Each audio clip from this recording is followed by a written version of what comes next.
الحمد لله نستعينه ونستغفره ونعوذ بالله من شرور أنفسنا ومن سيئات أعمالنا من يهده الله فلا مضل له ومن يضلل فلا هادي له ونشهد أن لا إله إلا الله وحده لا شريك له ونشهد أن محمدا عبده ورسوله فلله الحمد رب السماوات رب الأرض رب العالمين وله الكبرياء في السماوات والأرض وهو العزيز الحكيم. بسم الله الرحمن الرحيم. قال الله تعالى: حافظوا على الصلاة والصلاة الوسطى وقوموا لله قانتين. سورة البقرة. وقال رسول صلى الله عليه وسلم: باب ما جاء في الإشارة في الصلاة. عن صهيب قال: مررت برسول الله صلى الله عليه وسلم وهو يصلي فسلمت عليه فرد إلي إشارة وقال: لا أعلم إلا أنه قال إشارة بإصبعيه. أما بعد. زما د ایمان او د کلمې ورونو الله جل جلاله ورځ په قیامت عملنامه په خلاص باندې درکړه او الله تعالی مو په نصیب کړ. نن بیا هم په دې سلسله د مانځه کې نن هغه څه بیانو هغه څه ویو چې مانځه کې باید سړی څه وکړي او څه ونه کړي. کوم عمل چې په مانځه کې روا دی هغه د احادیثو مطابق او کوم عمل چې حرام دی او د حدیثو مطابق هغه حرام ګڼل کېږي. او الله جل جلاله او رسول صلی الله علیه وسلم د مانځه دپاره ټول هغه شرائط چې او یا ارکان چې دي هغه په خپلو اقوالو کې یعنی الله جل جلاله په قرآن کې او رسول صلی الله علیه وسلم په ټول احادیثو کې هغه حرکات چې زموږ ستاسو په حافظه کې هم نه راځي رسول صلی الله علیه وسلم هغه بیان کړي دي ځکه چې مؤمنان په تکلیف نشي او په اسانۍ سره خپل دین مغز ته ورسیږي او د دین نه فایده واخلي. نو رسول صلی الله علیه وسلم دا ټول شرایط په ځای کړي دي او الله جل جلاله هم همداسې په قرآن کې کوم آیات چې ما نن ولوسته نو د هغې دا دی الله جل جلاله فرمایي: حافظو، پابندي وکړئ او حافظ اوسئ او ساتنه وکړئ علی الصلاة په خپل مانځه باندې. کوم مانځه باندې؟ والصلاة الوسطى، کوم یو چې د مازدیګر لمونځ دی یا د ماسپښین لمونځ دی. وقوموا لله قانتین، او ودرېږئ د الله دپاره قانتین، د هغې نه ویرېدونکي او د هغه د پرستش سره مطابق او د هغه د امر نهي سره مطابق قانتین داسې ودرېږئ. دې ته راځو د والصلاة الوسطى کې اول خو مونږ دپاره ځکه الله جل جلاله حکم دی چې حافظو تاسو صلات ودروئ، مونځ ودروئ. د ایمان دپاره او د اسلام دپاره او د یو مسلم د افعالو دپاره او یا د الله جل جلاله د ملاقات دپاره د مونځ نه بهترین شی نشته دی. دا هغه عبادات دی چې موږ تاسو همیشه دپاره د الله سره یو ځای کوي او د الله یاد پرې راځي او د دې نه اوچت عبادت بل هیڅ نشي کېدلی او نه راتللی شي ځکه زموږ دې کې د خولې د مغز او د زړه او د ټولو جوارحو استعمال دی او هغه کلمات موږ او تاسو استعمالو کوم چې الله جل جلاله زمونږ د پاکۍ دپاره او د هغې د منلو دپاره الله جل جلاله موږ ته ښودنه کړې ده او راته یې ښودلي دي. صلات الوسطی کې د علماو اختلاف دی. ځینې علما وایي صلات وسطی نه عبارت د سحر لمونځ دی ځکه چې دلته وایي چې قوموا قانتین، د هغه دعاګانې چې لوستل کېږي هغه په سحر مانځه کې لوستل کېږي. او ځینې علما دا وایي چې والصلاة الوسطى د دې نه عبارت د ماسپښین لمونځ دی. خو اکثریت د علماو او حنفیان دا وایي چې الصلاة الوسطى هغه لمونځ دی چې دوه منځونه ونه مخکې دي او دوه منځونه ونه وروسته دي. نو د استا تعریف هم په دې باندې صحیح کېږي. د سهار او د ماسپښین لمونځ هغه د صلات وسطی نه یا مازدیګر مانځه نه مخکې دی او کوم یو چې د ماسخوتن او د ماښام لمونځ دی هغه د صلات وسطی نه وروسته دی. په لحاظه د دې معنا ورکول او یا په دې ځای کې د حال تطبیقول او مطابق د حال باندې د وسطی لمونځ باید د مازدیګر لمونځ وي. وقوموا لله قانتین، امر کوي الله ودرېږئ الله ته قانتین. څه معنا؟ علما تفسیر کوي وایي ته وایي په مانځه کې به خوراک نه کوې، په مانځه کې به خندا نه کوې، په مانځه کې به اخوا دېخوا نه ګورې، په مانځه کې به کلم او سویلي نه وباسې، په مانځه کې به هغه حرکات نه کوې کوم یو چې ته بغیر د مانځه نه کوې. او داسې به ولاړې چې صرف خبرې او د الله په حضور کې وای او د هغې سره مقابل، نو دې ته به قانت ویلی کېږي. او که نه ځان خوځوي او راخوځوي او یا یو څه کوي یا بل څه کوي او یا یو چا سره ته نور فکرونه یې په دې مانځه کې راځي دي، دا نو بیا قانت نه دی.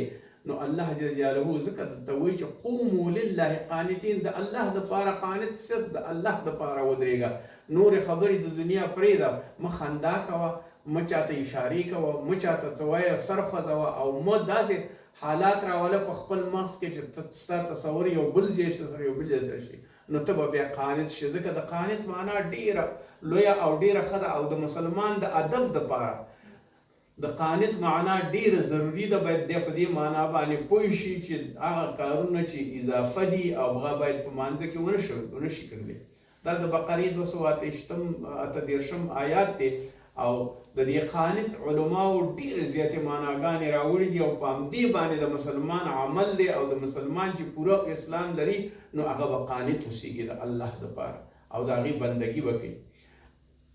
اوس هغه اعمال لکه دلته هم چې د قانتین ویلي دي چې کوم عمل به په مانځه کې نه کوئ چې هغه د مانځه نه بهر مونځ وي، په مانځه کې به دا نه کوئ. همداسې حدیثونه هم وایي کوم عمل چې په مانځه کې راغلی دی او کوم عمل نه دی راغلی. اول حدیث شریف چې ما ولوسته هغه داسې و چې عن صهيب قال مررت برسول الله صلى الله عليه وسلم وهو يصلي فسلمت عليه فرد الى اشاره. صهيب وایي چې زه ما رسول الله صلی الله علیه وسلم ته هغه په مانځه کې ولاړو، سلام مې ورته واچوه، ویل السلام علیکم یا رسول الله علیه هغې ته مې سلام، فرد الی اشاره، وایي ما ته یو اشاره وکړه. قال لا اعلم الا انه قال اشاره باصبعيه، وایي زه نه پوهېږم چې دا ګوته باندې ما ته اشاره وکړه او که په سر باندې او بل شي باندې وکړه، د هغې شک دی د راوي په دې کې چې ما ته یې په ګوته باندې اشاره وکړله. همداسې عن ابن عمر رضي الله عنه قال قلت لبلال، وما بلال طويل رضي الله عنه كيف كان النبي صلى الله عليه وسلم، څنګه النبي صلى الله عليه وسلم يرد عليهم حين كانوا يسلمون عليه وهو في الصلاة. ما ورنه پوښتنه وکړه چې دا د رسول الله صلی الله علیه وسلم حرکات هغه وخت کې چې چا په سلامونه اچول وهو في الصلاة او هغه په مانځه کې، د دې جواب څه؟ قال كان يشير بيده، په لاس باندې به اشاره کوله، یعنی سلام بیا په هغه وختونو سره برابر په اول وخت کې هغه بیا په اشاره باندې بیا په لاس باندې به کوله. دا حدیثونه صحیح حدیث دي، او سړی په خوله باندې نور څه نشي ویلی، نو ځکه قانت به نور څه به نه وي، خو که په لاس باندې اشاره کېدله سلام اشاره به ورباندې په ګوته باندې به یې وکړي ورته. او هغه څه چې باب ما جاء ان تسبيح للرجال، که یو سړی یو امام غلط شي، ګوره دا هم په مانځه کې دننه یو داخل دی، که یو سړی غلط شي په مانځه کې او امام غلط شي او ورنه سهو وشي یا زیادت او یا کمی ورنه وشي یا نقصان ورنه وشي، نو دا وایي په دې باب کې چې ان تسبيح للرجال، سړي به څه وایي؟ سب تسبیح به وایي، سبحان الله سبحان الله به وایي، ځکه چې د دې هېره شوی دی او یا زیات شوی او یا کم شوی دی په دې مانځه کې چې امام دې ته پوه شي. التصفیق للنساء، او د ښځو دپاره به دا اشاره څنګه وي، که نارینه خو به داسې وایي چې سبحان الله سبحان الله، ښځې به وایي څه کوي؟ ګوره دلته د ښځو موجودیت په دې مسجد کې ثابت شوی د دې صحیح حدیث نه، او هغه داسې وایي تسبیح، ښځې به وایي لاسونه داسې پړقوي، داسې به یې کوي، هغه به اواز نه کوي، صرف لاسونه به تصفیق به کوي، یعنی داسې لا للنساء، دا د نساو دپاره دی چې هغه به صرف لاسونه به پړقوي او امام به پوه کوي. د دې سره اوس د زمونږ د خلکو چې هغه د ښځې منې کوي د جومات نه، دلته رسول الله صلی الله علیه وسلم وایي ما ته څپېړه ورکړي او دغه دې وکړي، هغوی منې کوي د جومات نه، که نه ښځې منې کوي، ټول محرومیت نه منې کوي. ولهذا دا د رسول الله صلی الله علیه وسلم هغه عن ابي هريره رضی الله عنه قال فرمایي التسبيح للرجال، تسبیح چې رجال وایي سبحان الله نو امام به پوه شي، والتصفیق او لاس پړقول د ښځو للنساء د ښځو دپاره دي. دا یو بهترین عمل دی، ځکه دلته د ښځو حیثیت او د ښځو دلته ښځې د هغوی حیثیت معلومیږي چې جوماتونو ته راشي، او رسول الله صلی الله علیه وسلم فرمایي چې مه یې منې کوئ، لا تمنعوا النساء من المساجد، د مساجد نه یې مه منې کوئ، که فتنه نه وي د هغې نه یې مه منع کوئ. دې کې الفقه الاسلامي و ادلته ډیر زیات بیان ورکړی دی او ډیر زیات پراخه بیان ورکړی د ښځو لپاره چې هو بالاخره دا یې ویلي چې فتنه نه وي ښځو ته مسجد ته تګ روا دی پروا نشته دی. هو که بعضې اوقات باندې نه کېږي نو بیا دې نشي کولی. نو دلته د رسول الله صلی الله علیه وسلم حدیث به ممکن راشي په همدې باره کې انشاءالله هغه به وګورئ. نو دلته د ابن مسعود رضی الله عنه قال صلیت خلف النبي صلی الله علیه وسلم و ابي بکر و عمر لم يرفعوا ايديهم. وی رسول الله صلی الله علیه وسلم فرمایي دا راوی ابن مسعود رضی الله عنه فرمایي چې دا زموږ او ستاسو د صحابو ډېر غټ فقی او عالم سړی و، د دې نه بل څوک نه و. دا وی وصلیتو ما وی خلف النبي صلی الله علیه وسلم دا هغې پسې مونځ کو، و ابي بکر د ابي بکر پسې مې مونځ کو، عمر پسې مې مونځ کو. فلم يرفعوا ايديهم الا عند افتتاح الصلاه. وی دوی به لاسونه نه لجلري کول لکه دا خلک چې کوي وهابیان چې کوي چې لاسونه چې کوي، وی دوی به هېڅ وخت لاسونه نه چې کول الا بالافتتاح. الله اکبر به چې وشنو بیا به لاسونه پورته کول. دا د رسول الله صلی الله علیه وسلم هغه حدیث دی، دا بهیقي روایت کړی دی. او بل فرمایي جابر رضی الله عنه فرمایي قال خرج علينا رسول الله صلی الله علیه وسلم، رسول الله صلی الله علیه وسلم په موږ باندې راووت فقال ما لي اراكم رافعي ايديكم. وایي زه څه ګورم زما دپاره څه د لیدو دپاره دي چې تاسو لاسونه پورته کوئ لاسونه پورته کوئ. د دې لپاره چې تاسو رسول كأنها اذناب خیل شمس. وی دا داسې معنا لري لکه څنګه چې دا اسپې خپلې لکۍ خوځوي، وایي تاسو داسې دا ځانونه پورته کوئ. د رسول الله صلی الله علیه وسلم مثالونه کله داسې وي، مثلا تاسو وایي که کله ځئ تحیتو ته ځئ نو اول ګونډې ولګوئ، نه د اوښانو په شان چې اول لاسونه ولګوئ. دلته هم داسې وایي چې تاسو کله مانځه ته ودرېږئ نو د اسونو غوندې مخ خپې جګوئ او مخ لکۍ شرنګوئ 4 ساعتې همدا جګوئ او ټیټوئ لاسونه. دا هغه حدیثونه دي رواه المسلم او دا مسلم روایت کړي دي. ځکه وایي اسکنو فی الصلات، سکون وکړه په مانځه کې، لاسونه مه جګوه او ټیټوه، مه یې خوځوه، د اس په د لکیو غوندې یې مه خوځوه یا د اسونو د خپو غوندې یې مه جګوه او ټیټوه. دلته دا حدیث شریف هم دا مسلم روایت کړي، هغه بل حدیث مې چې ولوسته هغه بهیقي روایت کړي او دواړه صحیح حدیثونه دي. په دې باندې راغلي دي چې دا جګول او ټیټول مه کوئ د لاسونو. آرام اوسېږه، پر سکونه اوسېږه. او مخکې د آیات کې مو لوسته چې قانتین، حرکات پکې ډېر زیات مه کوه، مو پکې دا ساعتې لاسونه جګوه او ټیټوه. هغه لاسونه جګول هم څنګه دي؟ رسول الله صلی الله علیه وسلم لاسونه چې کړي حذاء منکبین، د منکبیو سره برابر جوړ کړي. خو تاسو داسې کوئ، خپل یو سټایل کوئ، دغه سټایلونه هم پکې مه کوئ او دا شیان هم پکې مه کوئ. او بعضې خو یې بیخي داسې کوي، همداسې کوي، حرکات معلوم نه وي خو صرف دغه حال جوړ کړي. فلهذا مه یې کوئ، آرام سکون وکړئ، قانت اوسېږئ او آرام اوسېږئ او د اس په غوندې لکۍ مه خوځوئ. او ځکه چې اسکنو فی الصلات، ساکن اوسېږه په صلات کې، آرام اوسېږه او خپل الله سره ملاقات کوه، د هغې سره برابر اوسېږه. عن ابي هريره رضي الله عنه فرمای ان النبي صلی الله علیه وسلم فرمای قال التصاؤب في الصلاه من الشيطان. کله چې ته وایي په مانځه کې ودرېږه او یو ځل خوله وهې او داسې بې باکانه خوله وهې او سویلې کې تصاؤب کې، نو د دې تصاؤب في الصلاه من الشيطان، دا د شیطان نه دی. وایي دا کار مه کوه. فاذا تصاؤب، وایي کله چې ته وایي د ارګمې یا خوله وهې درته راغې احدکم یو دپاره فلیکزم ما استطاع، وایي دا حزم که څومره چې کولی شي چې تېرې که او غلی شه چې وکړلی شي چې قوي اوسېږي او دې نه ځان خلاص کړي، دا بهتره ده. او بل دا دی چې صلات کله راغلی دی نو باب ما جاء ان صلات القاعد على النصف من الصلات القائم. کوم یو سړی چې په ولاړه باندې مونځ کوي او کوم یو چې په ناسته باندې مونځ کوي. د دې په باره کې عن عمران بن حسین رضی الله عنهما روایت کې قال سألت رسول الله صلی الله علیه وسلم نه مې پوښتنه وکړه عن الصلاة الرجل وهو قاعد، یو سړی مونځ کوي او وهو قاعد او هغه ناست وي. فقال من صلى قائما، هغه څوک چې په ولاړه باندې مونځ کوي فهو افضل، ومن صلىها قاعدا او هغه څوک چې په ناسته باندې کوي افله نصف اجر القائم، د قایم نیم اجر دی دې دپاره. ومن صلاها نائما، او هغه څوک چې نائم یعنی پریوزي په ځمکه باندې فله نصف الاجر القاعد، یعنی په ځمکه باندې پروت دی او مونځ کوي، نو دا د هغه قاعد د ناستې مونځ نیم دی، یعنی درېیمه برخه د دې مونځ کېږي، یعنی پوره ثواب ورته نه میلاویږي په دې کې. باب فی من یتطوع جالسا، أن حفصة زوج النبي صلى الله عليه وسلم في صحبته حتى كان قبل وفاته صلى الله عليه وسلم بعام، فإنه كان يصلي في صبحته قاعدا ويقرأ. ورسول الله صلى الله عليه وسلم چې کله مریض او تکلیف په آخر وخت د خپل د تلو کې نو دی به وایي مونځ به کو او کان یصلي فی صبح قاعدا، دا به ناست و ځکه ده به نشو کولی چې دی ودرېږي، نو مریضي یې زیاته وه پر آخر کال د خپل آخر عمر کې. ویقرأ بالسورة او داسې بیا صورت بیا داسې لوستو، ویرتلها داسې بیا ترتیل کو لکه سم جوړ سړی چې وي، حتی تکون اطول من اطول منها، یعنی ډیر اوږد مونځ به یې کو په دې خپلې مریضتیا کې، په چې کله به قاعد به کېناسته او په ناسته باندې به یې مونځ کو نو ډیر اوږد مونځ به یې کو. د دې مونځ د اوږدوالي دپاره د رسول الله صلی الله علیه وسلم ډیر زیات صورتونه او ډیر شته او ډیر به په الله جل جلاله ته به ډیر زیات په اسانه باندې د قرآن عظیم شان تلاوت کو او ښه په خوش اوازۍ به یې کو.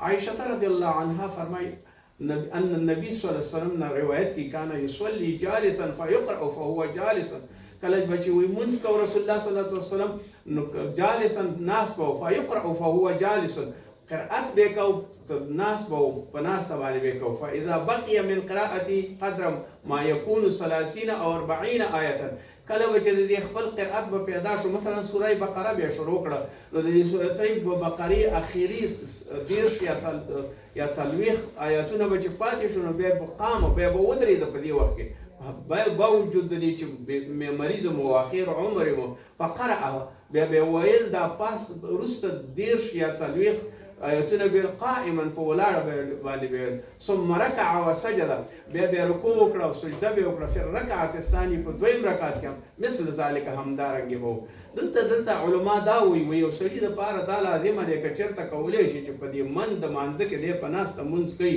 او دی دې باندې قادر شي چې ودرېدلی شي نو باید ودرېږي بېرته هماغه خپل مونځ په هماغه وخت کې په قرأت سره قرأت هماغسې په ولاړه باندې وکړي. دې کې د سړي د استطاعت پورې او د یو دم روغتیا پورې اړه لري. عبدالله بن شفیق رضی الله عنه عایشې رضی الله عنه وایي ما سوال وکړه سألتها عن الصلاة رسول الله صلی الله علیه وسلم چې رسول الله صلی الله علیه وسلم به مونځ څنګه کو تطوعا تطوعه هغه چې نفل مونځونه، قالت كان يصلي ليلا طويلا ټوله شپه به یې وایي مونځ کو، طویلا اوږده شپه، قائما په ولاړه باندې، ولیلا او ټوله شپه باندې، طویلا څومره به چې اوږده شپه وه، قاعدا په ناسته باندې به هم همداسې اوږده شپه باندې مونځ کو. فاذا قرأ وهو قائم، قرأت به کو کله به چې دی ولاړو، رکع وسجد نو رکوع به یې کوله او سجده به یې کوله، هو قائم او هغه به ولاړو. واذا قرأ وهو جالس او کله کله به ناست رکع وسجد وهو جالس، یعنې په هر صورت کې د ده د توانایي پورې به یې اړه لرله چې دی به کله حوصله ډېره وه نو په ولاړه به یې کول او کله به چې حوصله نه وه نو بیا به په ناسته باندې کول. دې دپاره د رواوالي دپاره یې د حدیث دی چې که څوک کولی شي چې په ولاړ یې نشي کولی نو په ناسته باندې کولی شي. او نبی صلی الله علیه وسلم نے روایت کی نبی صلی الله علیه وسلم قال انی لا اسمع بکاء الصبی، د جمع کې ولاړو رسول الله صلی الله علیه وسلم وایي ما په دې جمع کې واورېده چې یو صبي یو ماشوم جاړي، یعنی کور کې ماشوم جاړي، کورونه و که نه د مخکې پخوا د دې مدینې د مسجد نه شاوخوا ټول کورونه و، وایي ما بکا یا جړا د یو صبي واورېده فی الصلات په مانځه کې فاخفف، وایي ما مونځ زر قطع کړ چې دا ماشوم جاړي، مور یې دلته ناسته ده نو دی به د خپل زوی دپاره به دی ځورېږي او چې د هغې ځورېدو نه دا ښه چې زه ورته مونځ لنډ وکړم چې دی لاړه شي خپل زوی ته هغه بکا او هغه جړی په هلته غلي کړي. او انس رضی الله عنه بن مالک هم دا روایت کوي او وایي قال وسلم قال والله اني لاسمع بكاء الصبي، رسول الله صلی الله علیه وسلم قسم مې په الله وي چې زه اورم بکا یا جړا د یو صبي او مور دلته په مسجد کې وه، انا فی الصلات او زه په مانځه کې یم، فاخففو مخافتا، وایي زه دومره مونځ لنډوم او مخافت او کموالی یې کوم چې تر څو پورې چې هغه مور وکړی شي اتفتتن وافتفتتنا امه، وایي ځکه چې د دې مور په فتنه کې پرېوځي، په زور کې پرېوځي، په تکلیف کې پرېوځي، نو زه ورته مونځ لنډ کړمه چې زر جمع وشي او دا مور لاړه شي خپل زوی ته هغه چې جړا کوي هغې ته باید ځان ورسوي. دا بل دلیل د دې چې ښځې باید جومات کې جمع وکړي او اوسېږي او رسول الله صلی الله علیه وسلم د دوی حالات دغسې درک کړي. رسول الله صلی الله علیه وسلم د هر چا د حالات سره برابر هماغسې به خپل حرکات او سکنات عبادات هر څه به د خلکو د میل او د هغوی د توانۍ سره برابر کول. او بل فرمای رسول الله صلی الله علیه وسلم عن عائشة رضی الله قال رسول الله صلی الله علیه وسلم لا تقبل الصلاة الحائض الا بخامر. کومه یو ښځه چې پیغله شي، جنۍ چې پیغله شي، د هغې بېدون د لوپټې نه، یعنې سر یې چې پټ نه وي، بېدون د هغه حجاب نه، نو د دې مونځ نه کېږي. دا باید سر خپل ټول پټ کړي، بلکې یو ویښتی هم باید ښکاره نه شي. نو دې دپاره وایي جایز نه دي. کوم یوه چې پیغله شوې جلۍ ده او غالب بالغه ده، نو هغې دپاره دا لازم دی چې خپل سر داسې وپوښي چې هېڅ شی ښکاره نه شي د سر نه. او احتیاط کې وکړي په دې کې، ځکه ځینې ښځې بې باکه نیم سر پټوي او نیم سر دغه کوي او بیا لمونځ کوي، خو د هغې ته یې داسې ویلي چې باید ته سر پټ کې بعد د هغې نه لمونځ وکړي. عن ابي هريره رضی الله عنه فرمایي نهى رسول الله صلی الله علیه وسلم منع کړې ده عن السدل فی الصلاة، سدل نه په صلات کې. سدل څه معنی؟ یو سړی څادر په دې سر باندې اچوي، په دواړو خو باندې پرېږدي، یا فرضاً دا چپنه دا دواړه واغوندي، لستوڼي چې یو ښکلي وي او همداسې په اوږو باندې اچولې وي، یا یې بالاپوش په دې باندې اچولې وي او اوږو باندې، یا کمیس په دې باندې اچولې وي، یا جلباب یې اچولې وي، دا سدل دې ته ویلی کېږي. وایي سدل به نه کوئ. علما ځینې ورته حرام وایي او ځینې ورته مکروه وایي. سدل کول نه دي پکار. مثلا دا ځینې خلک دلته راځي، زه ورته یم سدل مه کوه، دا خپل ګلوبند راخلي دواړه داسې راخوشي کوي یا دواړه، بیا زه ورته یم دا یا داسې تاو کړه او یا یې لرې کړه، ځکه چې سدل کول مکروه دي. اقل اندازه یې د جزا مکروهیت دی. او ځینې علما دا وایي چې باید دا حرام دي، دا باید ونه شي. سدل باید ونه شي، نه په جامه کې، نه په کوټ کې، او نه په چپنه کې، او نه په څادر کې، او نه په دسمال او په هېڅ کې باید سدل ونه شي. نو سدل کول نه دي پکار. دا هغه عملونه دي چې رسول الله صلی الله علیه وسلم په مانځه کې د دې بیانونه کړي دي. ابي ذر رضی الله عنه فرمایي چې نبی صلی الله علیه وسلم قال اذا قام احدكم الى الصلاه، کله چې تاسو ودرېږئ صلات ته، فلا يمسح الحصى، مخکې چې څه شی پروت وي، یعنی حصا یا کاڼي یا تیږې وي یا کاڼي وي یا بل شی وي، هغه پروت وي چې ډېر مضر شی نه وي، ځکه وایي چې دا مه لرې کوئ. ولې؟ فإن الرحمة تواجهه، ځکه د الله رحمت دی په تا باندې چې ته د دې سره مخامخ شې، یعنې ته به تکلیف باندې به سجده وکړي، خو دا د تکلیف سجده دا د رحمت د الله جل جلاله دی. که وسه دې وه او کېدلی شو وایي که نه یې مه یې کوه. نو د دې په باره کې بیا بل صحابي داسې وایي سألت رسول الله صلی الله علیه وسلم، هغې نه مې پوښتنه وکړه مسح الحصا، چې زه کاڼي ماڼي یو شی شګې مګې د مخې نه لرې کړم په صلات په مانځه کې. فقال ان كنت لابد، وایي که چېرته نه شي کولی چې ته فاعلا منځو کې په دې باندې فمرة واحدة، په یو ځل باندې جارو کړه، یعنې لاس په یو ځل باندې راکاږه، خو که کولی شي دلته ګوره دا ویلي دي فلابد، که چېرته د چاره نه وه نو په دې باندې مثلا اغزي و یا فرضاً داسې یو شی و چې تا ته ډېر زیات تکلیف رسو، نو فلابد که چېرته داسې و چې تا نه شو کولی او یعنې ضرور وه، نو بیا فمرة واحدة یو وار باندې داسې لرې کړه. یعنې ډېر عمل پرې مه کوه چې عمل کثیر په مانځه کې بیا مونځ خرابوي، لرې کوي یې ځکه. باب ما جاء فی کراهیت نفخ، یو سړی راځي او هغه نفخه یعنی اوسیلې کوي، کله سجدې ته ټیټېږي، دغه کوي دا کوي.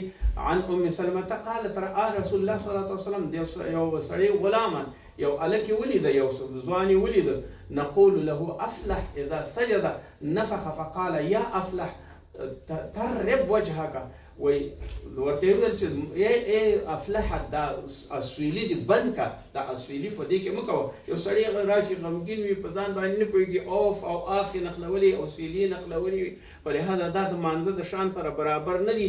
باید چې د دې ته وګوري چې د اوسیلو نه ځان خلاص کړي، نو دا بهتره خبره، ځکه چې علما ټول په دې باندې وایي چې دا پو کول یا اوسیلې کول دا په مونځ کې، ځینې وایي چې دا په لمانځه کې مکروه دي او ځینې وایي چې نه دا مونځ خرابوي. نو په دې باندې لازمه دا ده چې الله ته سړی برابر ولاړي او دا حرکتونه پرېږدي، دنیایي حرکتونه پرېږدي. عن ابي هريره رضی الله عنه ان النبي صلی الله علیه وسلم نهى ان يصلي الرجل مختصرا، وایي داسې دا روایت داسې دی چې منع کړې ده رسول الله صلی الله علیه وسلم چې سړی په تشو کې لاسونه ږدي. مثلا ځینې خلک داسې وي مختصرا، دلته لاسونه یخي وي نو مونځ کوي، یا فرضاً مونځ په داسې ترتیب باندې وي، یا په لاره کې روانې وي داسې مونځ کوي، نو دا مختصر دی، دې ته نه دا عمل د شیطان دی، وایي دا کار مه کوئ. په ډوډو کې لاسونه مږدئ، یو د کبر معنا ده چې بې د مانځه نه کوئ، او په مانځه کې خو بالکل مه کوئ، وایي ځکه چې ځینې سړی داسې همیشه لپاره عادت وي دا لاسونه ږدي. او بل ډیره ښه مسله دا ده چې باب ما جاء فی کراهیت الشعر، وایي په کراهیت فی الصلاة چې په مانځه کې څنګه. عن ابي سعید خدري رضی الله عنه فرمایي عن ابيه رافع انه مر بالحسن، وایي په حسن باندې رافع تیر شو، ویل چې حسن رضی الله عنه بن علي د علي زوی، ويصلي وقد عقص سفرته، ګنډه کړي ویښته دلته په دې ځای کې، یعنی له بعضې ځوانان ته چې وي هغه ویښته دلته ګنډه کوي. سفرته فی قفاه، یعنی یو قسم ته غوټه کړي وو. فحلها، هغه ورته وایي خلاص کړه، دې رافع ورته خلاص کړه، حسن رضی الله عنه ته خلاص کړ په دې مانځه کې. هغه ولاړو، هغه وایي ورته حسن رضی الله عنه مغضبا، هغه ورته په غضب باندې شو، یعنې په قهر یې ورته وکتل. فقال رسول الله صلی الله علیه وسلم، هغه ورته وایي چې اقبل علی الصلاة، خپل لمونځ کوه، ولا تغضب او په غوسه کېږه مه، فاني سمعت رسول الله صلی الله علیه وسلم، ما د رسول الله صلی الله علیه وسلم نه اورېدلي یقول ذلك کفل الشیطان، دا د شیطان عمل دی، دا کار مه کوه. غوټې ویښتو ته مه ور او مه د غوټو په واسطه باندې دا ټول کارونه کوه، تر څو پورې چې ته واورې چې په خشوع او په خضوع باندې مونځ کې، ځکه په مانځه کې خشوع او خضوع او په ټولو اندامونو باندې ستا هغه څه راغلي دي چې الله جل جلاله تا ته امر کړی دی په ټولو جوارحو. ته مونځ یوازې په خوله باندې نه کې، ته یې په شونډو باندې نه کې، ته یوازې په تندي ښودلو باندې نه کې، ته نه یوازې په یو بل حرکت باندې نه کې، بلکې مونځ ته تامن د ټولو رګونو او د ټولو وجود د عضلاتو سره او د سترګو او د خپو او د لاسونو سره او د خولې سره ته الله سره مخامخ یې. د الله په مقابل کې ته د یو پادشاه مخ کې ودرېږه، ته د پلار په مخ کې ودرېږه، ته د یو استاد په مخ کې ودرېږه، ته د یو داسې سړي په مخ کې ودرېږه چې هغه د دبدبې والا خاوند دی، چې ته څومره یېره کې او څومره ورته لاس ټیټ او ټیټ کې، او هغه الله چې دا ټول عالم یې پیدا کړی دی او د هغې په مخ کې بې ادبي کې، کله به خپې وړاندې کې، کله به یې وروسته کې، کله به نور څه کې، کله به نور څه کې. نو د دې نه باید ځان منې کې او الله سره په خپله باندې ملاقات وکړه، ځکه چې په منځ کې ستا هېڅ واسطه را نه شي چې تا د الله د ملاقات نه لرې کړي او د الله د ملاقات درته ستونزې درته پکې پیدا کړي. ربنا تقبل منا إنك أنت السميع العليم وتب علينا إنك أنت التواب الرحيم. وصلى الله عليه وسلم.